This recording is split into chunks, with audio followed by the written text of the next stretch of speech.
सबसे पहले उस इंटरव्यू की बात जिसका पूरा भारतवर्ष कर रहा है इंतजार। प्रधानमंत्री एंड 5 एडिटर्स, प्रधानमंत्री मोदी का राउंड टेबल इंटरव्यू अब से बस 8 घंटे 57 मिनट के बाद टीवी 9 भारतवर्ष पर आपके सामने होगा। इस इंटरव्यू में प्रधानमंत्री नरेंद्र मोदी ने देश के तमाम मुद्दों पर की है बात। ये महत्वपूर्ण इंटरव्यू, ये खास इंटरव्यू आप देख सकते हैं टीवी 9 भारतवर्ष और टीवी 9 ग्रुप के तमाम रीजनल चैनल्स पर भी एक साथ। प्रधानमंत्री एंड 5 एडिटर्स अब से 8 घंटे 57 मिनट बाद रात 8 बजे आप देख सकते हैं टीवी 9 भारतवर्ष पर। और इस इंटरव्यू में प्रधानमंत्री नरेंद्र मोदी ने कई बड़ी बातें की हैं। पीएम के इंटरव्यू में एक बड़ा बयान नरेंद्र मोदी का सामने आया। पीएम ने पूछा, मुस्लिम आरक्षण पर क्या वायनाड में सौदा हुआ?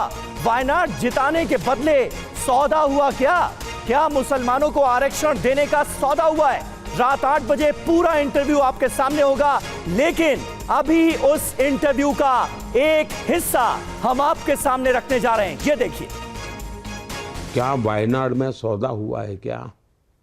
मेरे मन में क्वेश्चन है, क्या वायनाड में सौदा हुआ है क्या कि आपको मुसलमानों को रिजर्वेशन में हिस्सा दिया जाएगा, बदले में वायनाड जिताओ? क्या ऐसा सौदा हुआ है क्या? बदले में देश में चुनाव जिताओ, क्या ऐसा सौदा हुआ है क्या? देश जानना चाहता है। और आज खेल क्या चल रहा है? आज खेल ये चल रहा है, SC, ST, OBC के जो संविधान में आरक्षण मिला हुआ है, उस आरक्षण को छीनने का तरीका ढूंढा जा रहा है और वो धर्म के आधार पर आरक्षण देना चाहता है। जब संविधान बना, महीनों तक चर्चा हुई, देश के विद्वानों ने चर्चा की कि धर्म के आधार पर आरक्षण दे सकते हैं क्या, और सबने सहमति बनी कि धर्म के आधार पर आरक्षण नहीं दे सकते हैं। और बाबा साहब आम्बेडकर का तो बड़ा विद्वत्तापूर्ण उसमें बयान है। सबने बहुत सुविचारित मत रहा है देश में कि हमारे देश में धर्म के आधार पर आरक्षण नहीं देना चाहिए। ये धर्म के आधार पर आरक्षण देने पर टूटे। क्यों? Vote bank politics. कर्नाटका ने तो एक नया प्रयोग किया। कर्नाटका ने क्या किया? उन्होंने रातों रात सभी मुस्लिम जातियों को फतवा निकाल कर OBC बना दी। एक सर्कुलर निकाल दिया, थप्पा मार दिया। तो जो 27% OBC का आरक्षण था, उसके सबसे बड़े हिस्सेदार ये बन गए। उनका लूट लिया, डाका डाल दिया। तो इनके लिए संविधान ये एक खेल है। क्या इस देश में 75 साल में भारत का संविधान लागू हुआ था क्या? तो टीवी 9 के इस इंटरव्यू में कांग्रेस मैनिफेस्टो पर भी प्रधानमंत्री मोदी ने बड़ी बात कही है। मैंने मुस्लिम लीग से तुलना नहीं की है, प्रधानमंत्री मोदी की तरफ से इस इंटरव्यू में कहा गया। मुस्लिम लीग की छाप कांग्रेस के मैनिफेस्टो में कपड़े जो पहना ले छिपी हुई मंशा साफ दिखती है। मोदी को डरा हुआ बताकर उनको मजा आता है, ये प्रधानमंत्री मोदी ने कहा। एक की बात निकली राहुल गांधी की, वो कह रहे हैं कि उनका जो न्याय पत्र है वो देश के विकास का विजन है। उनका ये कहना है कि ये घोषणा पत्र ही है जो देश को आगे ले जा सकता है विकास के रास्ते पर। आपको, चूँकि आप एनालाइज कर रहे हैं चीज़ों को, आपको कितना व्यवहारिक लगता है ये घोषणा पत्र? और दूसरा, आपने उनके घोषणा पत्र की तुलना मुस्लिम लीग के घोषणा पत्र से की है और वो कह रहे हैं कि भाई हमने तो मुस्लिम वर्ड का यूज़ ही नहीं किया। मैंने तुलना नहीं की है, मैंने कोई कंपैरिजन नहीं किया। मैंने सीधा सीधा समझाया है कि मुस्लिम लीग की जो सोच है, मुस्लिम लीग की छाप इनके मैनिफेस्टो में है। और आप हर चीज़ में देखिए, जो मुस्लिम लीग की सोच रही है, जो भाषा रही है, वही चीज़ें इनके मैनिफेस्टो में नज़र आ रही है। वो कपड़े कोई भी पहना ले, लेकिन हिडन एजेंडा साफ दिखता है। उन्होंने बोला है हमारा घोषणा पत्र देख के मोदी जी बहुत चिंतित है। ऐसा है कि उनको हमेशा ये रहता है कि मोदी डर जाता है, मोदी डरा हुआ है, हम बोलेंगे तो भूकंप आ जाएगा। अब उनको अपने आनंद में जीने दीजिए ना, पर उसमें कुछ विजन जैसी बात लगी आपको घोषणा पत्र में? उनको मजा आना चाहिए, आने दीजिए ना। तो प्रधानमंत्री नरेंद्र मोदी का यह बेहद दिलचस्प इंटरव्यू है और इसका एक छोटा सा हिस्सा भी हमने आपके सामने रखा है। राम मंदिर की प्राण प्रतिष्ठा पर TV9 भारतवर्ष से बोले पीएम मोदी, प्रभु राम कांग्रेस के भी होने चाहिए। राम मंदिर जाने से वोट बैंक जाने का डर था, वोट बैंक को संभालने के लिए ऐसे आरोप लगे, वोट बैंक बचाने के लिए मंदिर जाना बंद कर दिया गया, यह कहा है पीएम मोदी ने। सुनिए। प्रधानमंत्री जी, एक क्षण ऐसा आया जब देश और विदेश में करोड़ों भारतीय भाव विभोर हो गए। हम लोग वहां पर मौजूद थे, हमने देखा प्राण प्रतिष्ठा के दिन। प्राण प्रतिष्ठा की अगर बात की जाए तो विपक्ष का यह आरोप है कि भारतीय जनता पार्टी राम मंदिर पर अपना हक जमाना चाहती है, इसीलिए हम प्राण प्रतिष्ठा में नहीं आए। आप क्या कहेंगे इसमें?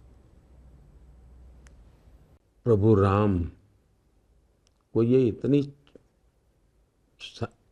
कम सामर्थ्यवान मानते हैं क्या? मतलब इनको इतना नॉलेज नहीं है, परम पिता परमेश्वर पर कोई अधिकार कर सकता है क्या?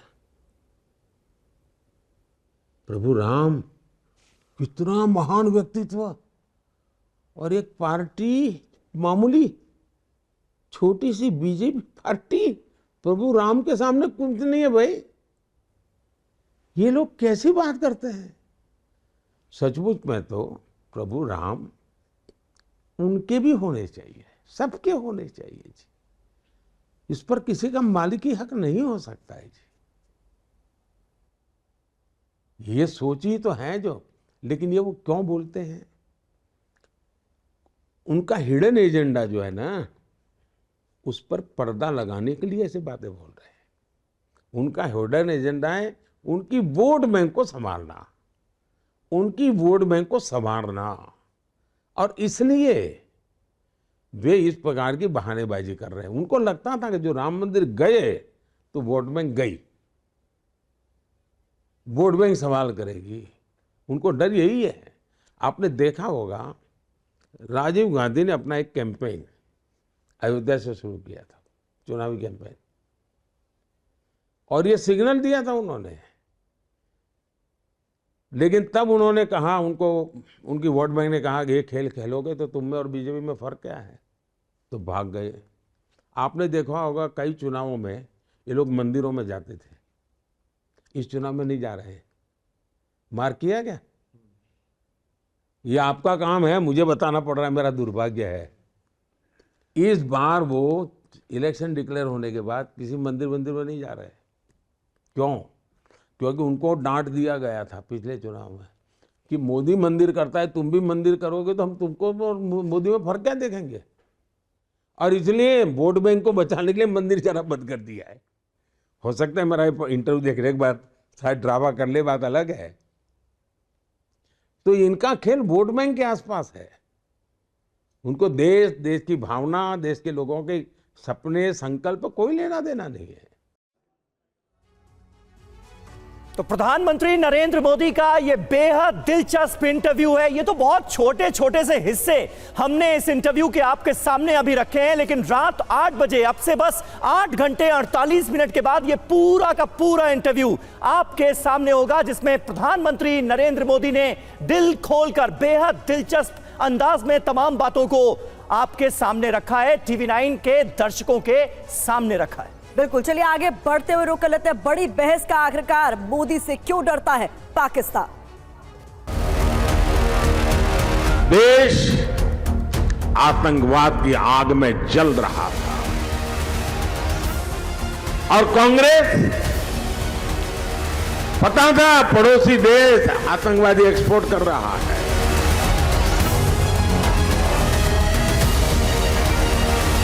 उस समय की कमजोर सरकार क्या करती थी? डोजियर भेजती थी।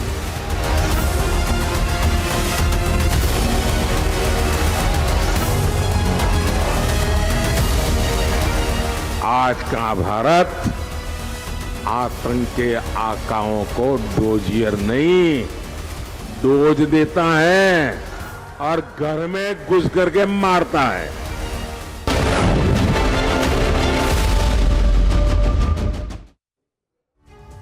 नमस्कार, आप सभी के साथ मैं हूं प्रतिमा मिश्रा। इस बुलेटिन में मेरे साथ मौजूद है समीर अब्बास। 11 बजे की बड़ी बहस आप देख रहे हैं। 2024 लोकसभा चुनाव के 2 चरण पूरे हो चुके हैं। तीसरे चरण की वोटिंग से पहले चुनाव में पाकिस्तान की एंट्री हो गई है। एक तरफ वर्तमान सरकार के निर्णय लेने की क्षमता की चर्चा हो रही है, तो दूसरी तरफ पाकिस्तान में राहुल प्रेम की बात हो रही है। जी हां, और इन्हीं मुद्दों के बीच सत्ता और विपक्ष में जुबानी जंग छिड़ गई है। सवाल पूछे जा रहे हैं कि पाकिस्तान में राहुल गांधी की चर्चा क्यों हो रही है। सवाल पूछे जा रहे हैं कि यह रिश्ता क्या कहलाता है, और सबसे बड़ी बात कि पाकिस्तान मोदी से क्यों डरता है। इसी से जुड़ी अहम खबर सबसे पहले आपके सामने।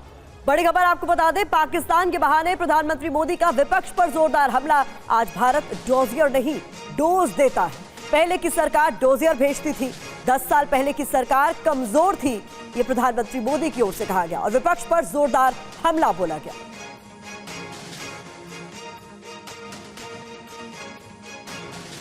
देश आतंकवाद की आग में जल रहा था और कांग्रेस, पता था पड़ोसी देश आतंकवादी एक्सपोर्ट कर रहा है और उनका यही बिजनेस है, आतंकवाद एक्सपोर्ट करना। और जब आतंकवादी आते थे, बहुत बड़ी घटना करते थे, मुंबई में 26/11 कर दिया, हिंदुस्तान के अलग अलग कोने में बम धमाके होते रहते थे, लोग मर रहे थे। कश्मीर में आए दिन हमारे वीर जवान शहीद होते रहते थे। और उस समय की कमजोर सरकार क्या करती थी?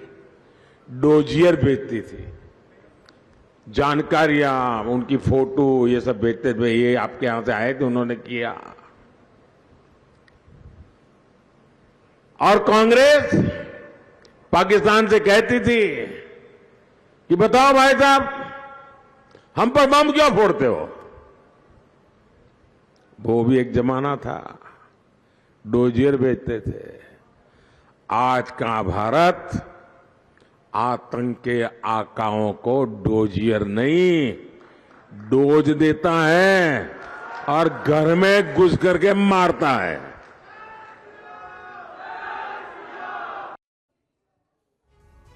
तो देखिए, प्रधानमंत्री नरेंद्र मोदी ने जो कहा वो आपने देखा। आइए अब आपको ये जरा समझाते हैं कि प्रधानमंत्री ऐसा क्यों कह रहे हैं। डोजियर नहीं, डोज देता है भारत। पीएम मोदी ने क्यों कहा, ये जरा आपको समझा देते हैं। 2008 याद कीजिए, वो कड़वी यादें हर किसी के जहन में आज भी जिंदा हैं। मुंबई हमला होता है, 160 लोगों की जान चली जाती है, और मास्टरमाइंड कहां था? पाकिस्तान में ही बैठा हुआ था मुंबई हमलों का। इसके बाद 2016 की बात करें तो सेना के उरी बेस कैंप पर हमला हुआ। आपको याद होगा, नींद में सो रहे 16 जवान हमारे शहीद हो गए। मास्टरमाइंड पाकिस्तान में था। पाकिस्तान में घुसकर सर्जिकल स्ट्राइक की गई इस सरकार द्वारा, और जिसपे 82 आतंकियों को ढेर कर दिया गया। बिल्कुल। और उससे पहले जब 2008 में हमला हुआ तो क्या हुआ? डोजियर भेजे गए। 2019 में पुलवामा हमला होता है, 40 जवानों की शहादत होती है। मास्टरमाइंड पाकिस्तान में था। पाकिस्तान के बालाकोट पर हमने एयर स्ट्राइक की, 300 से ज्यादा आतंकी बेमौत मारे गए। तो ये है डिफरेंस, ये है फर्क। लेकिन इसके साथ ही अचानक पाकिस्तान में राहुल गांधी की चर्चा हो रही है। इससे जुड़ी खबर भी हम आपके सामने रखते हैं। पाकिस्तानी नेता फवाद चौधरी ने राहुल गांधी की तारीफ की। फवाद ने रिपोस्ट किया राहुल गांधी का वीडियो। पीएम मोदी को रोकना जरूरी है। फवाद चौधरी ने लिखा, राहुल ऑन फायर। यह कहा गया है फवाद चौधरी की तरफ से।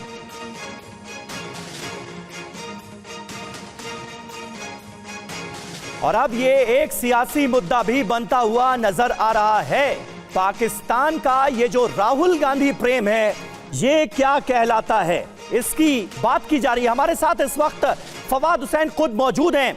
पाकिस्तान की सरकार में मंत्री रहे। फवाद जी, बहुत बहुत स्वागत है आपका TV9 भारतवर्ष पर। सबसे पहला सवाल, आपने लिखा राहुल गांधी ऑन फायर। क्या फायर नजर आ रही है आपको राहुल गांधी में? देखिए, जो राहुल गांधी की वीडियो जो मैंने पोस्ट की थी उसमें क्या वो कह रहे हैं? वो कह रहे हैं कि जो मौजूदा इंडियन डिस्पेंसेशन है, जो मौजूदा इंडियन सियासत है, वो तो गरीब उसमें निकल ही गया है और सिर्फ अमीर और कॉर्पोरेट के लोग जो हैं वो मोदी के ने अपने साथ जोड़ लिए हैं और एक एक्सट्रीमिज्म के ऊपर मबनी पॉलिसी जो है वो लेके वो आगे चल रहे हैं। ये बात उनकी बिल्कुल दुरुस्त है। आप अपना उठा के देखिए कि हिंदुस्तान के अंदर इस वक्त क्या हो रहा है। सारे जो बड़े बड़े सेठ हैं, सारे जो बड़े बड़े इस वक्त कॉर्पोरेट के लोग हैं, वो उन्होंने जो आम जनता है, जो आम आदमी है हिंदुस्तान में, उसको तो सियासत से बाहर ही कर दिया है। और मेरा ये ख्याल है कि वो राहुल की बात कर रहे थे, और इस राहुल अकेले ये बात नहीं कर रहे हैं, और बहुत सारे लीडर्स हिंदुस्तान के अंदर नरेंद्र मोदी की इन पॉलिसीज को क्रिटिसाइज कर रहे हैं और दुरुस्त क्रिटिसाइज कर रहे हैं। थोड़ी सी मर्यादा हम बना कर रखें। लेकिन फवाद साहब, मैं आपसे ये जानना चाह रहा था, मैं आपसे नहीं फवाद साहब, मैं आपसे ये जानना चाह रहा था कि भाई पाकिस्तान को इंडिया की सियासत की इतनी फिक्र क्यों है? हमारे सियासतदानों पर आपकी इतनी नजर क्यों है कि राहुल गांधी का आप एक एक बयान देख रहे हैं?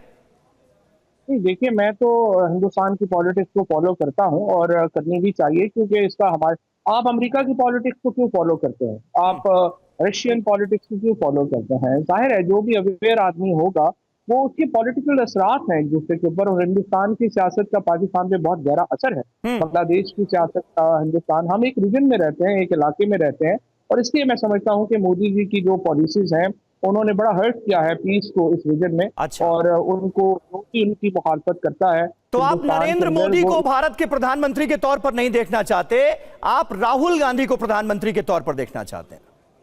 नहीं, मेरा राहुल गांधी से कोई ऐसी नहीं है, तो मैं सिर्फ हर उस शख्स को सपोर्ट करूंगा जो कि एक एक्सट्रीमिज्म के खिलाफ होगा, चाहे वो पाकिस्तान में हो, चाहे वो हिंदुस्तान में हो, चाहे बांग्लादेश।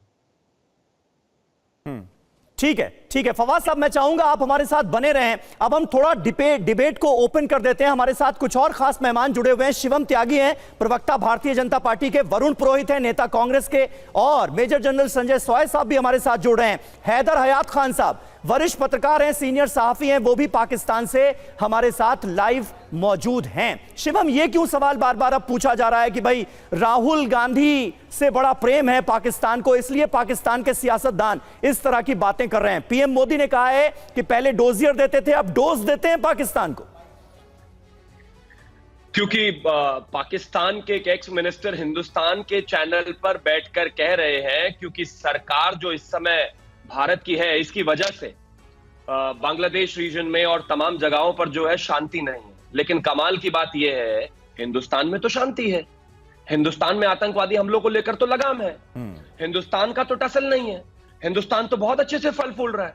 आप ही के लोग कह रहे हैं कि हिंदुस्तान किस तरीके से आगे बढ़ रहा है, तो जाहिर है यही साबित करता है राहुल गांधी को चाहने वाला, कांग्रेस को चाहने वाला हर एक व्यक्ति वही है जो हिंदुस्तान को कमजोर करना चाहता है।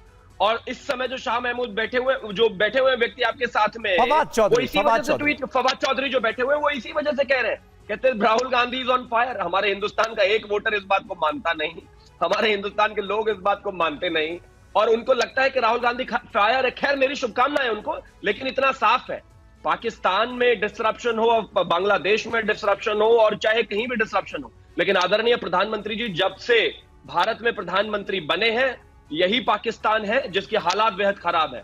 यही वही अयाज सिद्दीकी इनके सांसद थे जिसने कहा था कि जब अभिनंदन पाकिस्तान के पास थे तो टांगे कांप रही थी इनकी मीटिंग में, और ये कहा जा रहा था कि छोड़ दीजिए अभिनंदन को जल्दी से, वरना रात को 9 बजे भारत हमला कर देगा। ये वही लोग हैं भाई, ये इन्हीं के देश में से रिपोर्ट्स निकल कर आती। ठीक है, तो मैं मानता हूं कि जो भारत से प्रेम करने वाले फवाद साहब, यहाँ पर सवाल मेरा आपसे भी है कि जैसा कि समीर मेरे सहयोगी आपसे पूछ भी चुके हैं कि भारत की पॉलिटिक्स में आप इतना इंटरेस्ट क्यों ले रहे हो, खासतौर पर मोदी को रोकना जरूरी है? मतलब अपने मुल्क में क्या चल रहा है इसकी चिंता नहीं है, भारत में क्या होना चाहिए, क्या नहीं होना चाहिए, किसे सत्ता में रहना चाहिए, इसकी चिंता आपको क्यों है? चिंता जिसका मैंने आपको कहा कि वो तो हर तरफ ही होना चाहिए। मैं सिर्फ एक पॉइंट बार क्लैरिफाई करता हूँ कि जो पहली बात तो ये है कि मोदी जी की जो इस वक्त की सियासत है, और बीजेपी के आपके पास लीडर बैठे हैं, इनकी सियासत जो है वो तो खुद गांधी जी के खिलाफ है। और अगर आप गांधी को निकाल दें हिंदुस्तान से तो फिर बाकी बचता क्या है? तो ये मसला सिर्फ पाकिस्तान का तो नहीं है ना, ये तो सिर्फ ये है कि एक माइंडसेट है। और 1923 से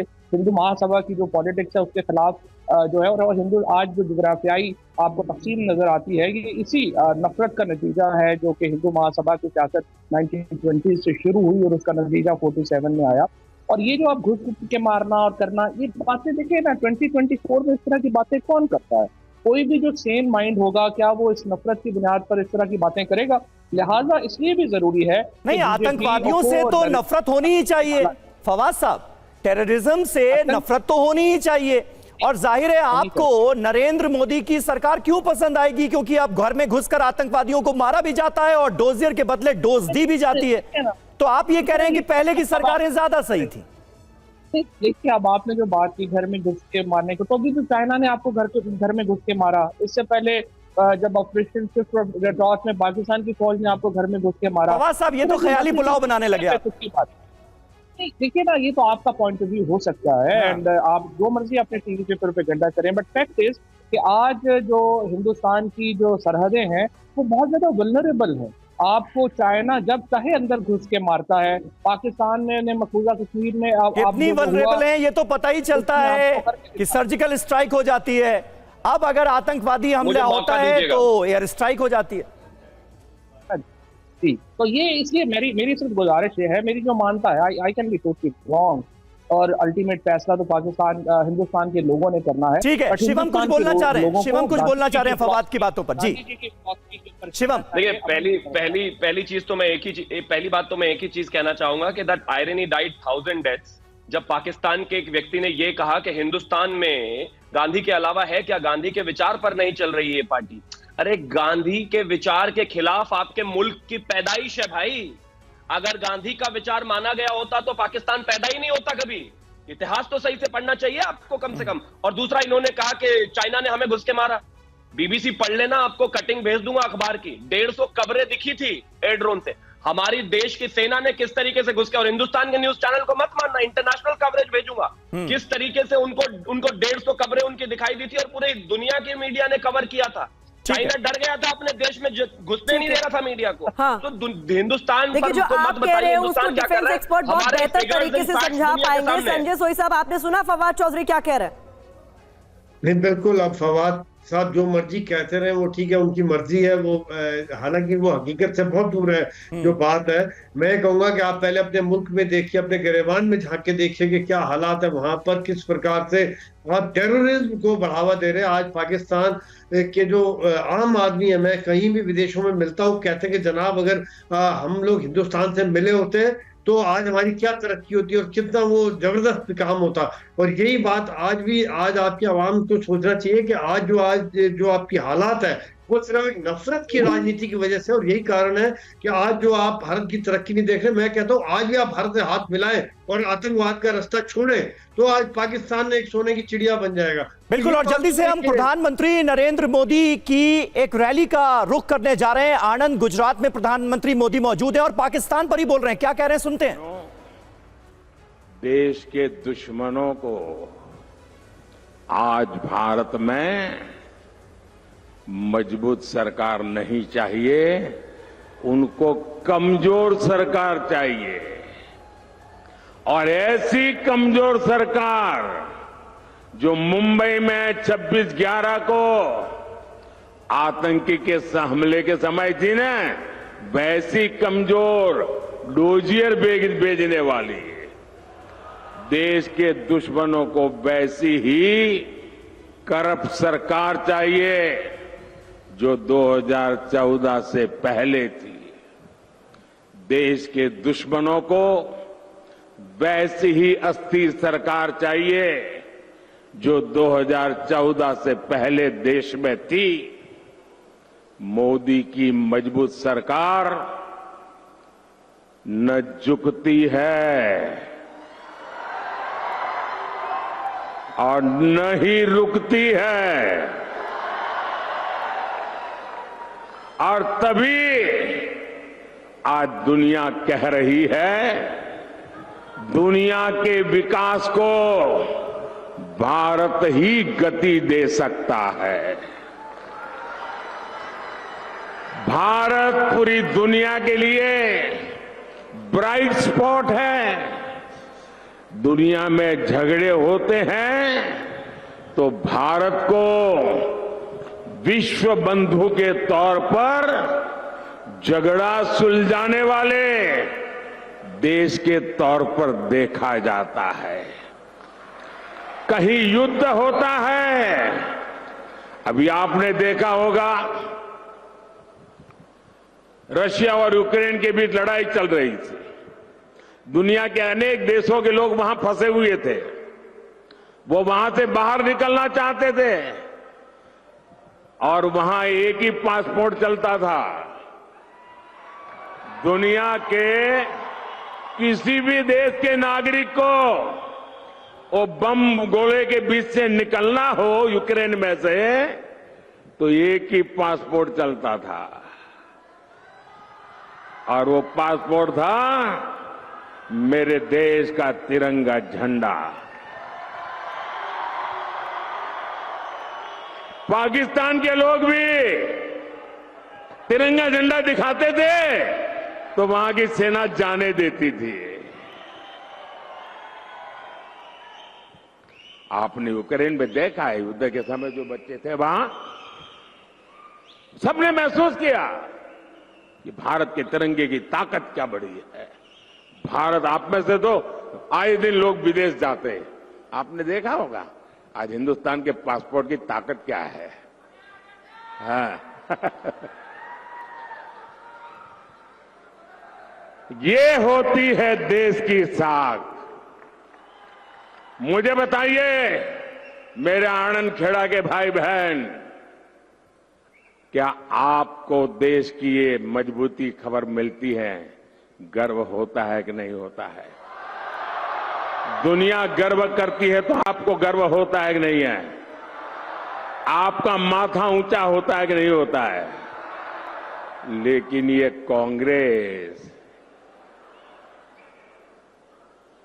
वो क्या कर रही है? कांग्रेस सिर्फ रोती बैठती है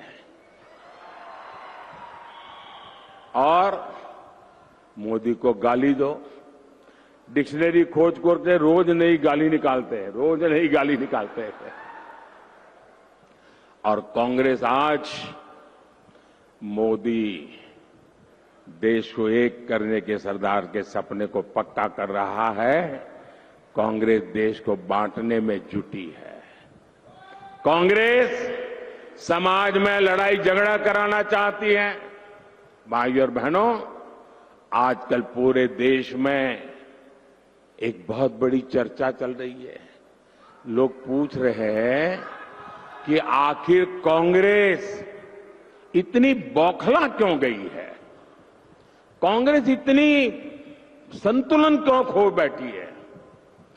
भाइयों बहनों, कांग्रेस आज फेक फैक्ट्री यानी फर्जी माल की फैक्ट्री बन गई है। मोहब्बत की दुकान बोलकर कांग्रेस झूठ का सामान क्यों बेचने लगी है? आपने देखा होगा जब कांग्रेस का मैनिफेस्टो आया तो मैंने पहले ही बयान दिया था। उसी दिन मैंने कहा था कि कांग्रेस के मैनिफेस्टो पर मुस्लिम लीग की छाप है। कांग्रेस इतनी हताश और निराश है कि अपनी स्थिति बचाने के लिए उसने अपने आप को मुस्लिम लीग को समर्पित कर दिया है। और इसका कारण है लगातार कांग्रेस का जो जनाधार खिसकता जा रहा है। 60 साल तक कांग्रेस ने जिनकी परवाह नहीं की, अब वो कांग्रेस की परवाह नहीं करते हैं। इसलिए ये कांग्रेस वाले छिटकते गए हैं, लोग परेशान हो गए हैं।